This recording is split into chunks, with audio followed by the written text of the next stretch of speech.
Thanks for being here. Staring into the abyss, dark side of crime fighting, security, professional intelligence. What I'm going to do, it's a longer talk as usual. It was longer for Black Hat, so I'm going to try to hit the high points. You pick up the CD, and there are, I believe, about 34 pages of documentation supporting what I'm saying. So some of it I will simply refer to, and trust you, if you're interested in seeing that I'm not making it up, look at the CD, and you'll see the support for it. It's got several, let me get this stuff out of the way, several parts, and so I'll signal when I'm starting a new one. The beginning is about the fact that I can't get my mind around that this is my 16th DEFCON, and that I keynoted. Yeah, that's for longevity, right, that I am living. And yet there are markers that tell you how you are doing along the way. Within the first couple, London Sunday Telegraph had a piece on something I'd said, and it's referred to me as a father figure for online culture. I thought that was cool. And then about a decade later, some hackers said, you know, you really ought to change that to a grandfather figure for online culture. And then... And then last year, during my talk, someone tweeted, "You may think Richard Thiem is just a deranged old man wandering about the con, but he does actually have something worthwhile to say." And those of you who are young and are amused by this story, just know that this too will be the dots of your trajectory, which will inevitably project into the future you cannot even imagine as your chemistry changes. But keep in mind that what chemicals take away, chemicals can put back. There is, blessed be the names of those chemicals. Okay, so ideally, as we follow this trajectory over 20 years at DEFCON, or 19, we have a greater sophistication, greater sense of nuance, greater sense of the grayness of all things.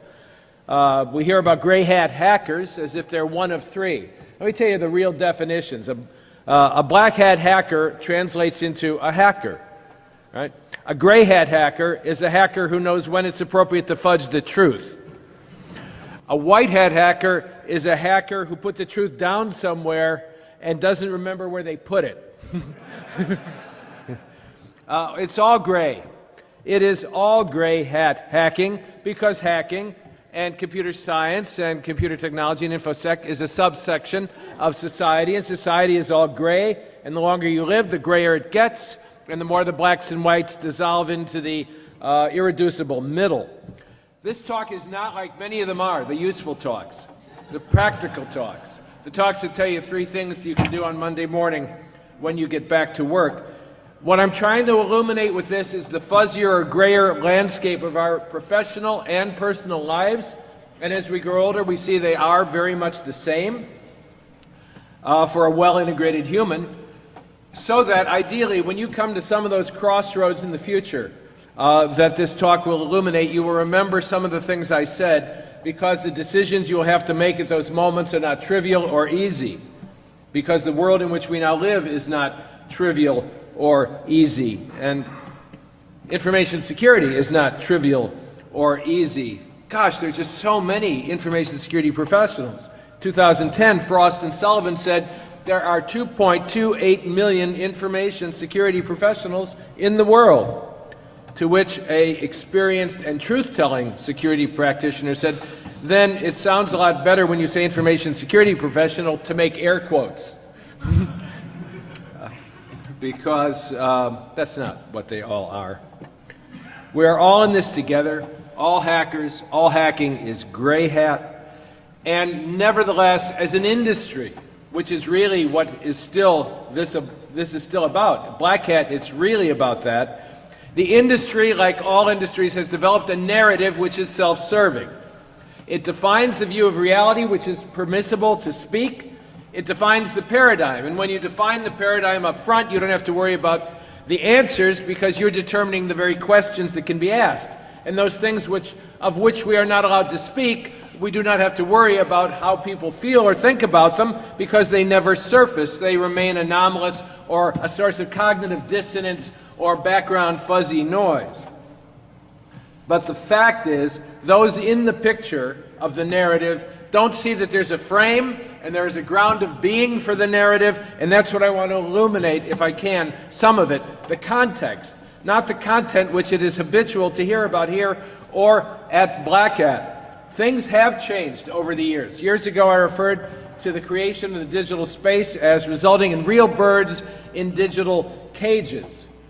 I came to that when I was asked by a global public relations company way back when I started writing about this stuff in the 90s. Email was so new that when someone got an email, it didn't even occur to them that the person writing it wasn't right there in their city. So I got an email from someone in London because they had read something I'd written for an English magazine and assumed I was in London. He asked me to come over for a drink after work to discuss doing brand defense. And I called him and said, I'm in Milwaukee, I can't come over so easily, but we can work. We didn't have words for it. We didn't say work remotely then. It was a new concept. But I said, I can do a lot of that from here. We can collaborate. Tell me what brand defense is. He said, well, that's easy. If we have a client, say, who's a tobacco company, I said, I see, you want me to build what we were learning to call websites that defend your client. And he said, no, no, no. We want you to build websites that attack our client from a multiplicity of points of view, and we'll give you enough information to be credible in your attacks, but not so much that it will be a smoking gun that could bring serious damage to our client, and therefore you will collect in those websites the real birds in digital cages, the people who are opposed to our client, and inflect the conversation, alter it so that it becomes essentially harmless in the end, and we will turn the digital cage and the birds, because they have the illusion of the freedom of flying that comes from flapping, will think they are free and flying in fact.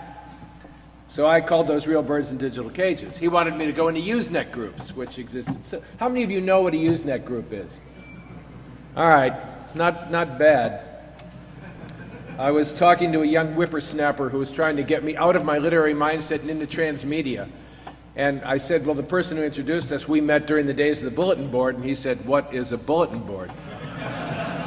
And I said, you know, this was before Google, it's when we used Gopher. And predictably, he said, what is Gopher? Deranged old man wandering about the con, lost in his memories. So he wanted me to go into Usenet groups using what we didn't yet call NIMS to create false personas.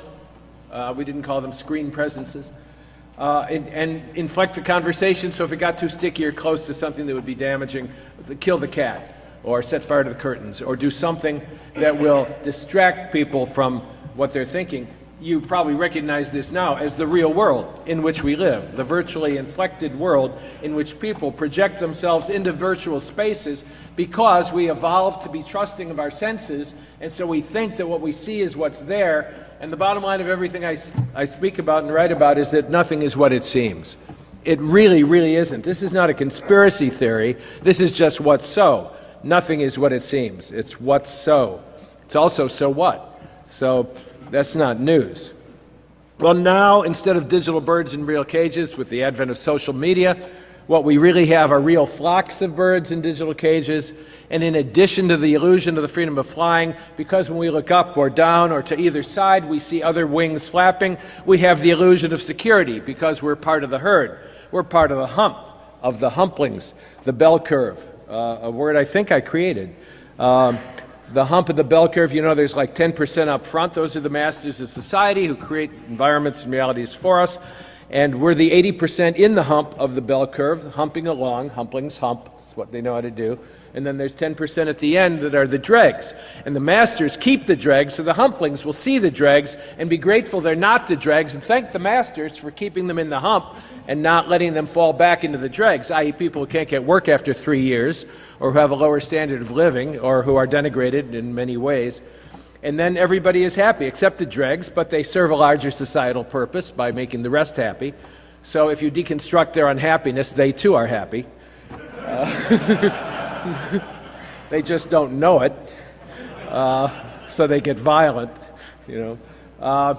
At any rate, providing that hump, providing that herd, providing that flock of illusory digital wings provides not only the illusion of freedom, but the illusion of security. And as the bigger and bigger cage turns, because we are part of a flock, we cannot even see the edges of the cage so far as that parallel universe from us. In other words, we are all assimilated. We cannot help being assimilated into the organizational structures or the larger cultural entities of which we become a part. Margaret Mead, great anthropologist, said years ago that it takes her a full year to learn again what she learns in 1 week when she enters a new culture.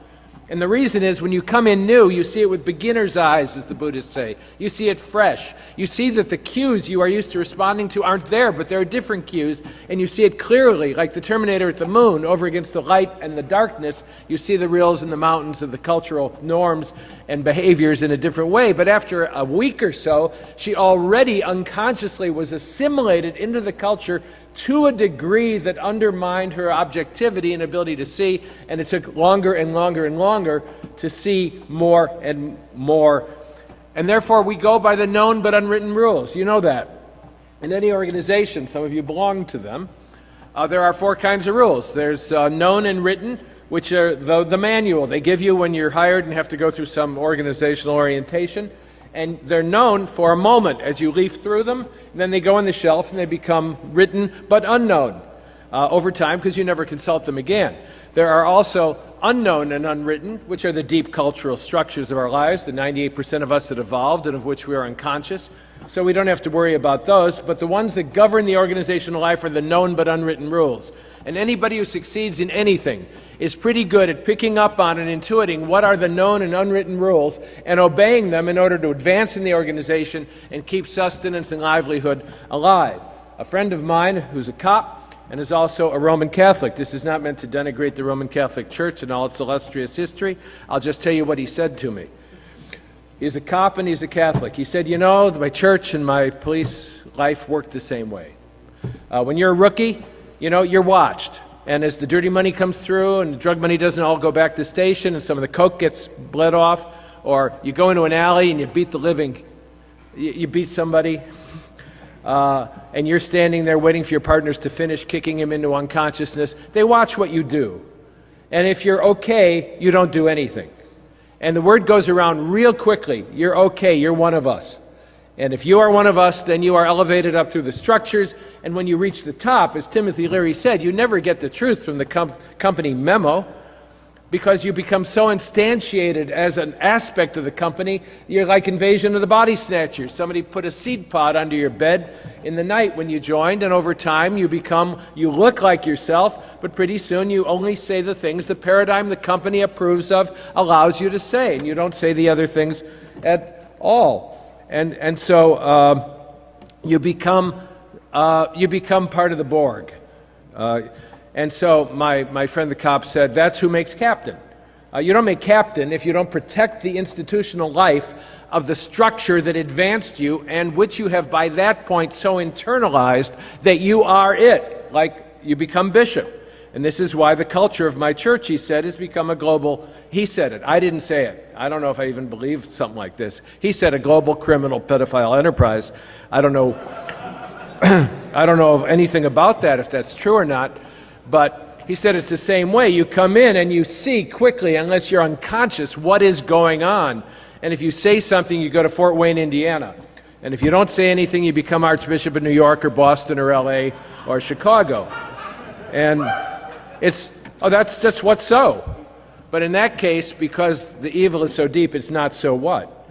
But at any rate, as an illustration of how organizational life assimilates us, it works pretty well. Well, the same thing happens in the so-called security space, the space of information security, and in the intelligence community, where groupthink permeates, percolates through the structures, and from externals, the input is minimized. So the weakest link of the chain is frequently the definition of the problem. And the definition of the problem, as Matt Blaze pointed out, is often not what we think it is. That's true not only about security, but it's also true about the security industry itself. So the question I'm asking is, who are we really? What is the security space really? And what does our self-referential narrative about the industry include? And above all, like all paradigms, what does it exclude and allow us not even to think about saying, much less say? What is the rule base or the filter? And how well does it work at the perimeter? Because like computers themselves, the perimeter no longer exists. There is no perimeter defense if there's no perimeter, and there's nothing but Mobius strips interlacing with one another like parallel universes. So let's not be white hat hackers and forget where we put the truth. Let's simply identify what the truth is and articulate it. Nothing is harder to see than the truths we have come to believe so deeply that we don't even see them. Because our narratives become self-referential, they're bounded by mutual self-interest, and they are characterized by a heavy dose of groupthink. Beliefs are fine. Beliefs are good. They're useful. Just don't believe in your beliefs. Just hold them lightly. True of all beliefs. Notice, oh, that's something I believe, and then let it go. Because we know now from neuroscience that we make decisions prior to inventing the reasons we say we do them.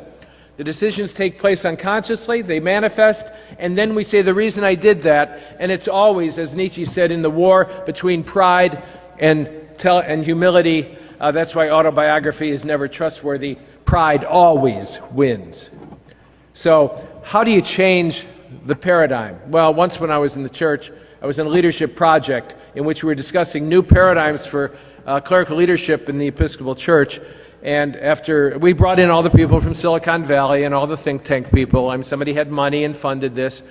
And the second year of a 3-year project, I was sitting there listening to the gabble of all these what we called cardinal rectors, big churches. You know, I mean, if you play it right, you can do okay.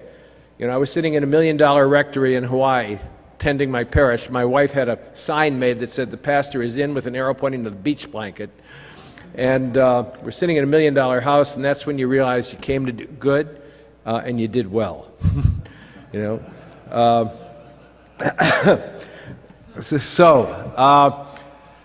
An analysis of the deeper political and economic structures will always reveal behaviors and beliefs in a different light, and it will illuminate our mixed motives and the fact that legitimate and illegitimate enterprises interpenetrate one another deeply, like yin-yang. You know, there's black and white, and they interpenetrate, and the white becomes a little gray, and the black becomes a little white. The overworld and the underworld make up just one thing, one vanilla chocolate swirl of pudding, one complex system. And this also has a serious impact on security and intelligent practitioners, on our psyches, on our relationships, and our lives. When we refuse to face the dark side of what it is we do and its impact on us, then it has even more impact on us, because the more you push it down, the harder it pushes back. Beware, Nietzsche said, lest you stare into the abyss. As you stare into the abyss, lest it stares into you. Cognitive dissonance is always present, and it can lead to serious stress. But if you become conscious of it and work at resolving it, or at least managing the contradictions in your life, it seems to work a little better. What is the goal of becoming conscious? A friend shared a story about an intelligence practitioner who, as a result of someone he had recruited in another country as an agent, the person was discovered, outed, tortured to death, died horrifically. The person who had recruited him, our guy, was struck by it, burdened by it. He started drinking heavily. They had to take his clearances away for a while, put him on a different desk, and send him to a therapist. And I said, but where's the therapist? Well, the therapist is cleared by the agency, therefore assimilated into the culture of the agency. And I said, what is the goal of therapy? The goal of therapy, the answer came back clearly, is to get the guy back into shape, to go back to the original desk and do the work again, which got him into trouble, psychologically speaking, in the first place. I said, well, that's not what I did counseling for 20 years. When I did counseling, the goal was to enhance someone's ability to see the darkness in their own life, see all the contradictions, integrate them into a bigger self, and transcend with wholeness and integrity what they thought had been a burden. And he said, that's not our goal. Our goal is for the guy to get back to work. We're not concerned with wholeness and integrity. And I said, so what happens if he can kind of work, but you're not sure if it all took? He said, then we watch him very, very, very carefully. Well, it has an effect on us. In the days before it became public, I was talking to people who were tortured, and I was talking to people who did the torturing. It started to affect me to listen to their stories. Listening to someone who did torturing talk about, for example, the Uzbeks. You ever work with the Uzbeks? He said it was a novelty when we told the Uzbeks that one of the purposes of torture was to get information. You got it? They didn't know that. They thought it was just something we do. And I was telling that to someone who'd been doing interrogation seriously and well for 17 years, and he said, the Uzbeks, my God, you ever work with the Turks? By which he meant that all they want is a confession. There doesn't have to be a perp, there doesn't have to be a crime. There's a piece of paper, sign it. Oh, you don't want to sign it? That's the way it is. Listening to their stories, oops deaths. The story of medical practitioners, doctors, falsifying death certificates when someone said, oops, lost him, heart attack. Oops deaths. And then used the information they gained from each instance of torture to advance the ability to do torture well the next time. This is medical experimentation on human beings, which was prohibited by Nuremberg, but is practiced. Waterboarding is a red herring. It's an image of something we can imagine not being so bad, as Rumsfeld said, just dipping him in the water, or something like that, as if choking to death almost is not so bad because we didn't kill him, except when we did. But the serious torture is not just waterboarding. It's used as an image to distract people from the truth of what it is that we do. But it is not what we are allowed out here in the psychic space of America to talk about clearly. And so as a result, as Jane Wagner said, I'm getting more and more cynical all the time, and I still can't keep up.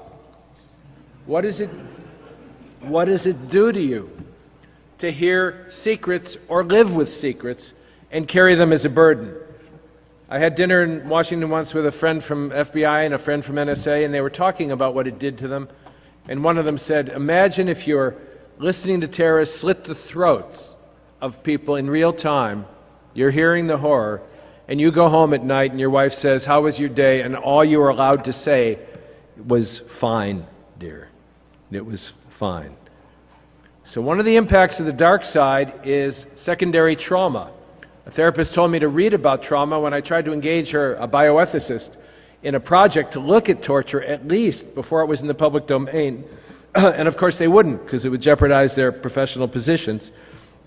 So I read about trauma and what it did to you, and I went back and I said, I've read all the sequelae of trauma that are predictable. And she said, you know, I wanted you to read that. And I said, sure, because I'm dealing with people who are traumatized. And she said, anything else? And I said, no, because when you're in it, you can't see it. And she said, you're showing all the symptoms of secondary trauma. My wife said, I could have told you that a year ago, but she was my wife. So, you know, you listen, but you don't listen. But when a therapist you don't know says it, you say, oh, I didn't know that. My point is that by virtue of the work we do in the security space, we often, all of us, and all of us in America, by virtue of knowing and having these conversations, if we dare to have them, begin to show the symptoms of secondary trauma. It distorts our view of reality, it makes it more binary, and it makes us more paranoid. Not just appropriately paranoid, but wondering what is really going on all the time. And then when they call you a conspiracy theorist for wondering, it makes it even worse, because you're not allowed to evolve a conversation, civil discourse about the truth in order to know what it is, because the one thing that holds true is it does set you free to tell the truth and to know the truth and integrate it into your life. So hopefully this analysis will make us think twice before we use the buzzwords and jargon of our profession, words like security itself and defense, like when they changed the Department of War to the Department of Defense before going into 150 countries with a military presence as we have now, or words like terrorism or cyber war, words which are weasel words designed to create a paradigm which we unthinkingly articulate and in which we unthinkingly live. One example of what it does to us is this article which appeared on Dark Reading. Security pros may be ready to crack under growing pressure. Faced with securing personal devices and a growing base of threats, security pros feel overwhelmed, ISC2 survey reports.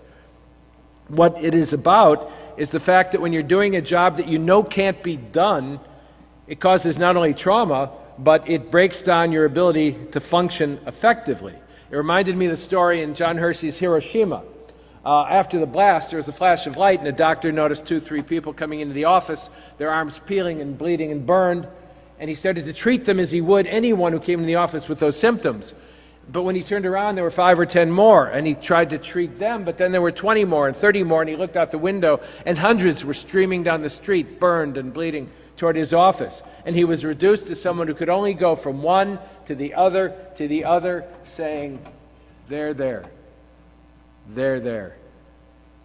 They're there." The security industry. They're there. It'll be okay. They're there. But is it in fact implementing in the meantime the structures of security that will give security, or is it simply carrying out the de facto commission, which now the intelligence community itself has become commissioned to do, not by any state because they're dissolving as the boundaries around them dissolve, but by the fact of their lives in the trenches, where they exchange information with one another in an effort like a thermostat to maintain some kind of equilibrium in the global body politic, so that chaos, which is always threatening to break out at any bubble or aperture, will not break out. The bottom line of the security world is to be able to assure people that the world in which they wake up tomorrow will be pretty much like the world in which they went to sleep.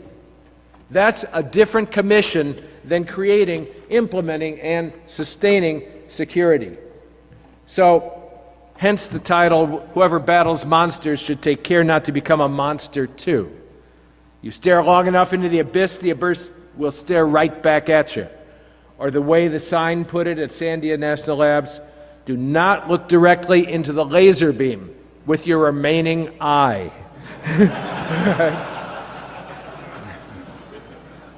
Pretty good. Okay, so security has a context, and what I want to do is turn a little context into content and illuminate the slightly bigger box into which we say we're going when we're going out of the box. It's really just a bigger box. We never get to the end of the biggest boxes of all, the ground of being itself. But Eddie Bernays created context. Do you remember Eddie Bernays? I like to use as an example that the publishers asked him to help with selling books, so he went to bright, intellectual people, Nobel Prize winners, said, "Is literacy relevant to America?" This is the 1920s. They all said, yes, yes, yes, signed off on that, called together architects, builders, contractors, said, "Do you want to help build an America viable in the 20th century?" Yes, yes, yes, they all signed up. As a result, anyone coming into an apartment building or house after the 1920s and not before would often find what they agreed to build, which were built-in bookshelves. And then when people came into those apartments or houses, without thinking or seeing it, they bought books. You got a bookshelf, you put on a book. Context into content. Unseen, digital cage, go in, fly, buy books. So, as I say, I want you to believe in your beliefs, but contextualize them differently. Hold them differently. And that does not often happen at security conferences where your beliefs are reinforced and repeated so much that you actually believe in your beliefs. The price, James Baldwin said, one pays for pursuing any profession or calling is an intimate knowledge of its ugly side. Now, I learned that growing up in Chicago. Worked with my alderman until I was through college. I was never once asked to do something legal. You know, typical was when they asked if I wanted to be a precinct captain. I was 18. I said, "Well, yeah, but where's Kitty going?" And they said, "Oh, Kitty's still on." I said, "Well, how can I be precinct captain if Kitty, our precinct captain, is still on?" He said, "Oh, no, no, no." I was so naive. "We need a Republican precinct captain. So you can destroy campaigns, undermine people, and report back as an infiltrator and spy." The problem was that I was 18, you had to be 21 to be a precinct captain. He said, "That's not an issue. That's for the document department, as you know." So the bottom line is you grew up in that environment. I woke up one day in the middle of my young life and said, "My God, the father of every friend I have is doing something illegal." One was in jukeboxes, you know, the Seberg story. Now that kid is the director of security for Seberg. And he directs security, all right. Offers you cannot refuse is what they were making to people. Others were in gambling equipment. I found out one was distributing porno. Porno in those days was 16-millimeter films, black and white. You ran on noisy projectors. Not nearly as efficient or effective as just being able to put on your headphones, close the door, and say, "I'm going to be working on this for a while." Right? God bless the digital cage. So what I'm really saying is know yourself, right? I mean, the goal of spiritual growth is to know yourself, to face the worst you think about yourself, see it's not worse, it's human. We're just human, and integrate it into yourself so you can transcend it and be a more actionable agent of what results as what we call freedom as a result of that kind of integration and integrity. In order to do this in the security space, we have to look at what are the deep politics of the security space. I use that term from Peter Dale Scott, who teaches at Berkeley and has written a lot of books like Deep Politics and the Death of JFK. He's not concerned with who killed JFK, because so many people justifiably wanted him dead that it could have been any of them. And any of the scenarios, in the absence of further evidence, could have been the right scenario. It certainly could have been the Cubans. It could have been the Vietnamese payback for Dien being assassinated. It could have been the mafia, of course, because his dad was mafia. His dad grew in Boston, worked with the mafia, distributed liquor, bootlegger. His dad got into such trouble he had to have a sit-down with Sam Giancana in Chicago, my town, and have him take a contract off his head. And they did. They worked it out. I had Charlie Fischetti lived upstairs of our apartment in the apartment building I grew up in Chicago. He was Capone's lieutenant until he died of a heart attack in Miami. And you just grew up in this milieu. So anybody could have killed Kennedy, but what he wanted to focus on was the important distinction between traditional conspiracy theory, conscious secret collaborations toward shared ends, and deep political analysis, which is the study of those practices and arrangements, whether or not deliberate, which are usually repressed rather than acknowledged. In the latter, there is an open system with divergent power centers and goals, not a single objective or control point. So it's not like somebody is doing this to us. It's that there's a convergence of mutual self-interest and an unwillingness to acknowledge the truth, for example, of the security industry and what it does. It's kind of like a guy, when I was working on a project on intelligence and ethics with some people, and I talked to a guy in the Navy, he said, we have a moral code. Don't lie, don't cheat, don't steal. We don't say don't kill, because the only reason we exist is to kill. So if you filtered that one in, it would change the paradigm of calling it a moral code or an ethical code or whatever they call it. In addition, as a result of the morphing geopolitical structures into meta-national stage-managed globalism, the sources of power, the references, the points of reference for power in the world are not what they think. Concrete example, I did a talk for the FBI in Chicago, and the special agent in charge of the Chicago office talked about it's not your father's FBI anymore. He said we were instantiated, stood up as a police agency in America, and we don't go foreign. But now, as a result of boundaries dissolving, we have to go foreign and do intelligence all the time. The flip side of that is the CIA was instantiated to break all of the laws it could in its mission in all other countries except ours, but now it's impossible to say where ours ends and the others begin. In other words, foreign and domestic, like natural and artificial in the world of biology, no longer make meaningful distinctions because the grayness and fuzziness in the middle has expanded all the way to the edges. There is no foreign and domestic when you're looking at the sources of power. And what the special agent at the FBI said is, I used to be able to appeal straight up to the patriotism of people we're working with to do X, Y, or Z on behalf of our country, and they find now it is in conflict with their allegiance and the sources of their authority and power and money, which comes from meta-national structures which do not yet have names, but to which the money in its flows continues to point. So I'm not making this up. Criminal structures are sustained or tolerated by police. They always have been. Whitey Bulger in Boston, for example, working closely with the FBI, the integration of crime and legitimacy is the way it is. Crime and legitimacy interpenetrate one another. You can't have one without the other. So, I wrote at the New Paradigms for Security workshop, information security is one task, both offensive and defensive, of the intelligence community sanctions breaking foreign laws while prohibiting similar activities on American soil. But simple distinctions of foreign and domestic no longer hold.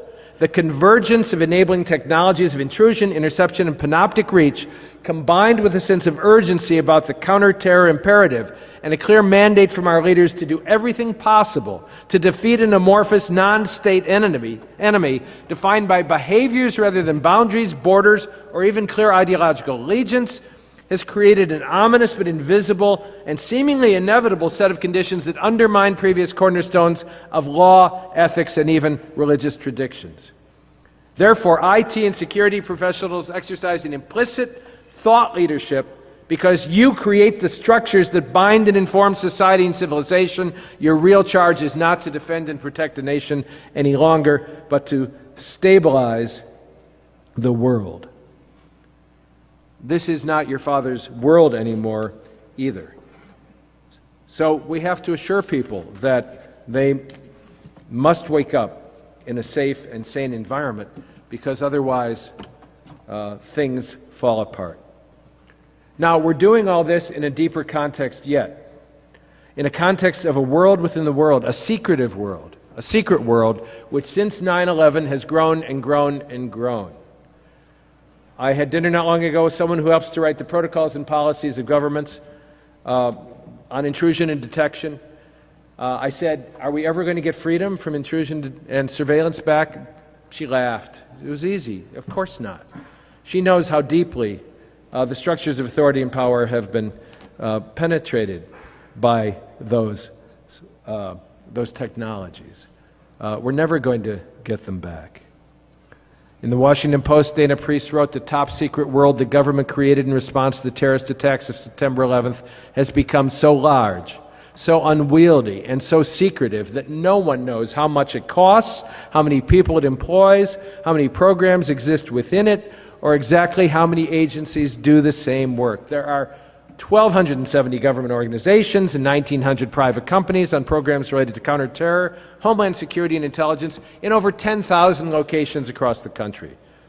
Almost 1 million people hold top security clearances. 33 building complexes for top secret intelligence work have been built just since September 2001. Many security and intelligence agencies do the same work, creating redundancy, 50,000 intelligence reports each year, a volume so large that many are routinely ignored. After it happened, because they were traumatized by it, trauma leads to sometimes to speech. Someone described the scene in the office of the director of the NSA when he told senior officials the new executive order mandated X, Y, and Z, and the silence was frozen because he said, these are things we had been told all our professional lives we did not do. We do not do that because it violates the law and the Constitution. Unless we recontextualize the Fourth Amendment so that it makes some sense in a world without walls, it will continue to have less and less meaningful application. And as Michael Hayden said, when asked if there were not ethical implications or legal implications to vacuuming up the communications of Americans without court order or warrant, he said, we don't have to worry about those because, quote, we have the power, unquote. That's the world in which we do our work and on behalf of which we do our work, but you do not hear it spoken of at conferences like Black Hat. It is the given. It is the unspoken premise and assumption that the economy based on that secret world will continue to manifest itself as a military, industrial, entertainment, media, educational complex in which the nexus of power, one to the other, is so close and tight that one becomes indistinguishable from the other. In my short story, in Mind Games, I only brought a few, right? Pitch, right? Not supposed to be a vendor pitch. I have half a dozen of these if anybody wants one signed. And for only $5, the few remaining in print Islands in the Clipstream, it's gone all electronic, $5 for that one, $20 for that one, $5 for that. I have 5 of each. It's really a prize, and it will be worth a great deal of money one day. The older I get, the better I was, and when I'm dead, my value will be through the roof. Okay. So we don't usually discuss the simple reality of the sources of research and development in the world which funds our enterprise. It's just a given. People deal with one another. They do not always ask from where the money comes. You do not always know in different false flag operations. 10 minutes? Are you kidding? Jesus. All right, forget that.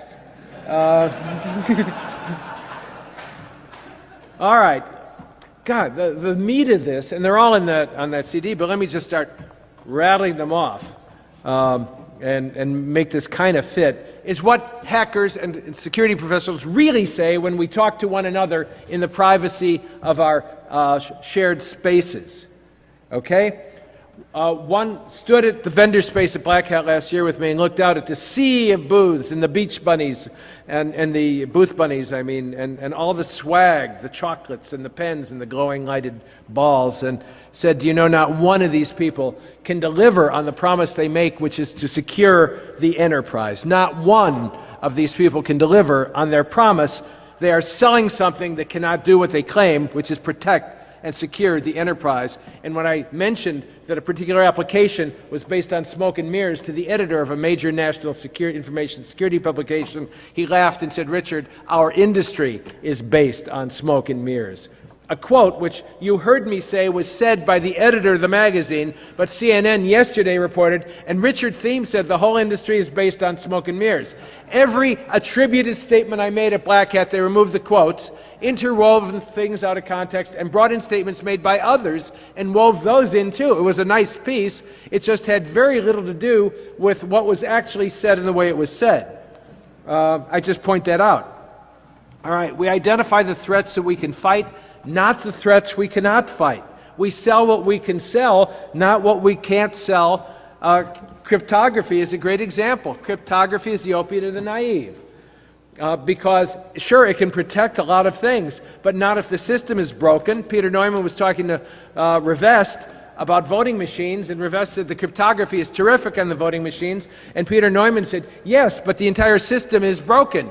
And Revest, the cryptographer, said, that's not my problem. Right? Holistic thinking at its best, right? And he's a really smart guy. I remember someone laughing at the ATM and other embedded device code he was looking at because it was so simple and easy to exploit, one hacker said. In my non-expert opinion, I would say the cell phone stuff is even easier, and another added mobile device security implementations currently suck more than the abomination that we call mainstream software. Okay? Dan Gear pointed out, by name, the financial world has proven by demonstration that we humans are abundantly capable of building systems we can neither understand nor control. The digital world is insisting on a second round of proof. Just as the greatest enemy of our personal health is ubiquitous cheap food, the greatest enemy of our national health is ubiquitous cheap connectivity. You know that the applications being added by the thousands and the smartphones being added by the thousands simply increase the coves and niches of the coastline of the attack interface. So there's a whole section that I won't even touch on what the FBI is actually doing in COINTELPRO 2.0. I will skip the section on Emil Durkheim, which you can read about, in which he pointed out that criminality and legitimacy necessarily interpenetrate one another in any society. And I'm going to skip the point about what the banking system is actually sustaining and supporting, an example of which is how much money is effectively laundered through that system. I will give you a couple quotes. U.S. and European banks launder between $500 billion and $1 trillion of dirty money each year, half of which is in the U.S. alone. Senator Carl Levin summarizes, estimates are up to $1 trillion of international criminal proceeds are moved internationally and deposited in bank accounts. Between $2.5 and $5 trillion have been laundered by U.S. banks and circulated. The flow of corrupt money and from transitional economies is $40 to $40 billion.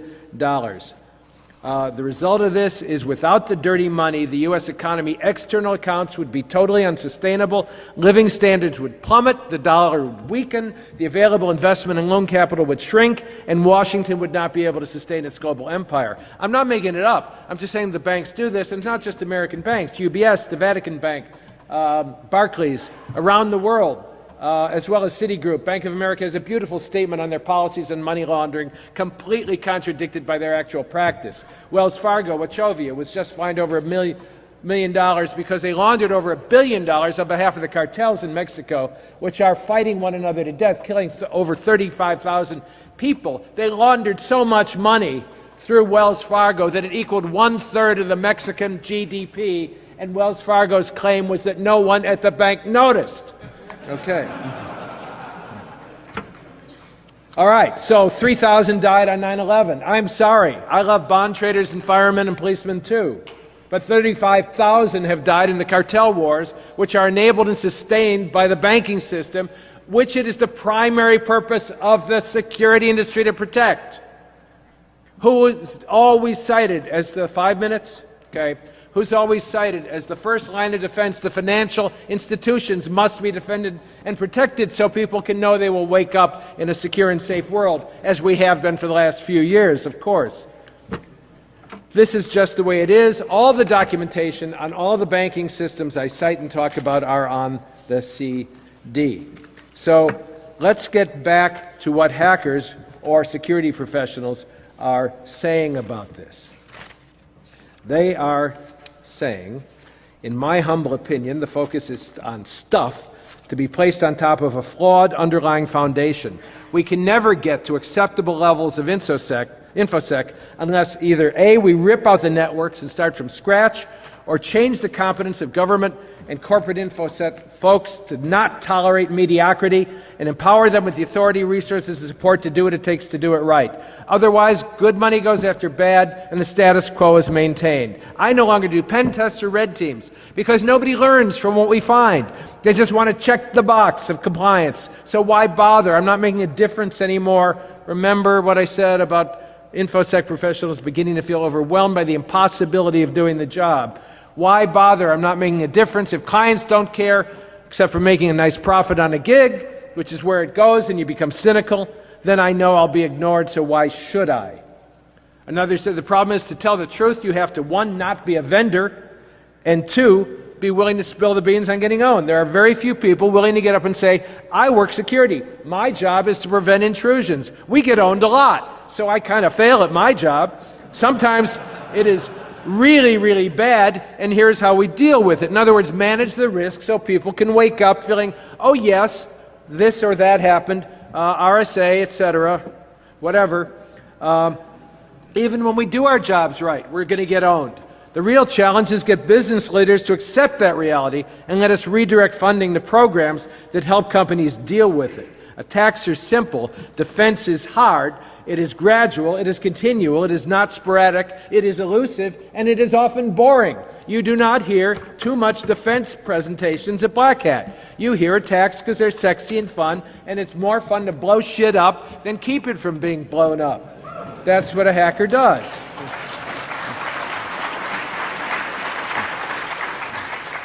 I understand that what I'm articulating is not popular. A disciple of Gandhi said, even those of us who loved him rejoiced when he was assassinated because his presence was a constant upward call to be more than we were, and it was a real, he didn't say it this way in Urdu, he said it was a pain in the ass, but that's what he meant. It is a pain in the ass to look at this stuff and try to deal with it and not forget it, suppress it, and ignore it the minute we go on to the next presentation. What is the step of the craft? We're not willing to ask the next round of hard questions because we haven't realized yet that what we've got is broken. There are people out there still trying to perfect AV and IDS mousetraps. No big data solution will magically solve the problem of I have to see it first in order to detect it later. 80% of viruses might be stopped, 20% don't. When you are owned, you are owned. Risk and accountability, our inability to identify and convey technology risks kills us. Executives don't get it. We don't therefore have the conversation at the place of power and authority where it will make a difference to begin grasping what we're doing. And yet what is doing, the shocking thing is the HBG fiasco, which I loved someone describing as a bikers suck bumper sticker at a Harley rally. Don't be stupid. He said software security problems and all sorts of goods and services, check. Greater societal dependence on the technology, check. Greater complexity, check. Everybody selling 0 days to God knows who for money, check. Professional development of digital weaponry, check. A black market economy? Check. Industrial espionage?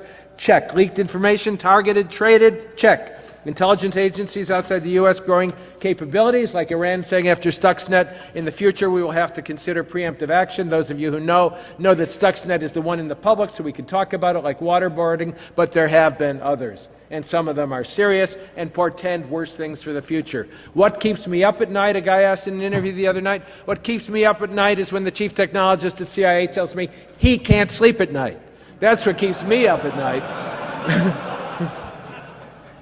He says reading the FISA intercepts gives him nightmares. But I can't tell you what's in them. Thank you. You've done your job. Secondary trauma? Yeah. The real question is not how much security do I need until I have no risk. It's how much do I need until I can live comfortably with the real risks I am facing. Have the conversation. Okay, I'm finishing. I've only got 10 minutes. Wasn't that an X? Wasn't that a Roman numeral X? Okay. All right. Let me wrap it up. How